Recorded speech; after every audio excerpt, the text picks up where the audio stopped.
absolue, tout comme les exposants, ont des propriétés. Il est bon de faire un retour sur ces propriétés-là pour pouvoir éventuellement faire des résolutions qui respectent ces propriétés.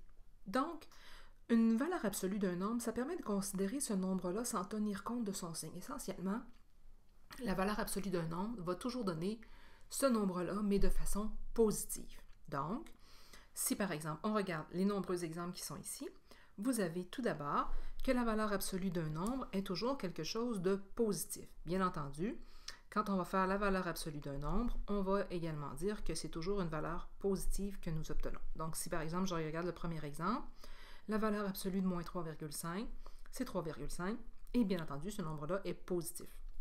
Pour ceux d'entre vous qui utilisent une calculatrice graphique du type TI-83, vous avez accès aux valeurs absolues quand vous allez dans Math, la touche Math, et ensuite dans le sous-menu Num. Vous allez avoir l'option ABS qui vous permet d'utiliser les valeurs absolues. D'accord? Donc, la touche Math, Num, et ensuite on sélectionne ABS. Je continue. Si je regarde la deuxième propriété, la valeur absolue d'un nombre et la valeur absolue de ce même nombre-là, mais négatif, bien, ça va donner le même résultat. Donc, par exemple, la valeur absolue de 16 et la valeur absolue de moins 16, c'est la même chose. On va considérer que c'est 16. Troisième propriété, la valeur absolue d'un produit, c'est équivalent au produit des valeurs absolues de chacun des termes. Donc, la valeur absolue de A fois B, c'est la même chose que la valeur absolue de A fois la valeur absolue de B. Par exemple, la valeur absolue de 6 fois négatif 4, c'est la même chose que la valeur absolue de 6 fois la valeur absolue de négatif 4, donc la même chose que 6 fois 4, c'est-à-dire 24. Dernière propriété, la valeur absolue d'un quotient, qui est la même chose que le quotient des valeurs absolues de chacun des termes. Bien entendu, ici, on spécifie que le dénominateur ne peut pas être nul, sinon on aurait un problème. Mais, comme vous le voyez dans l'exemple, la valeur absolue de négatif 32 sur 8, c'est la même chose que la valeur absolue de négatif 32 sur la valeur absolue de 8, ce qui est donc comme résultat 4. Je fais avec vous quelques exemples, 2 exemples d'application de ça très rapidement. Tout d'abord, la valeur absolue de moins 3,2 fois 6,4.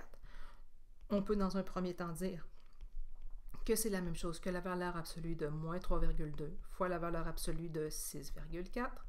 Donc, équivalent à 3,2 fois 6,4, donc ces mêmes nombres-là, mais positifs, ce qui donne ici 20,48.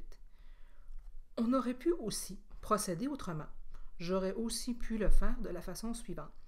La valeur absolue de moins 3,2 fois 6,4, c'est la même chose que la valeur absolue de moins 20,48. Quand je fais d'abord le produit de mes deux termes, c'est ce que ça donne. Mais quand j'applique la valeur absolue, vous voyez, ça donne effectivement la même chose que le résultat précédent.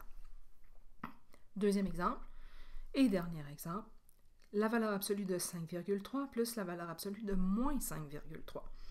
La valeur absolue du premier terme, eh bien, c'est 5,3. La valeur absolue du dernier terme, c'est aussi 5,3. Donc, la somme des deux, ce sera 10,6. Je pense qu'avec ça, on a fait le tour des propriétés des valeurs absolues.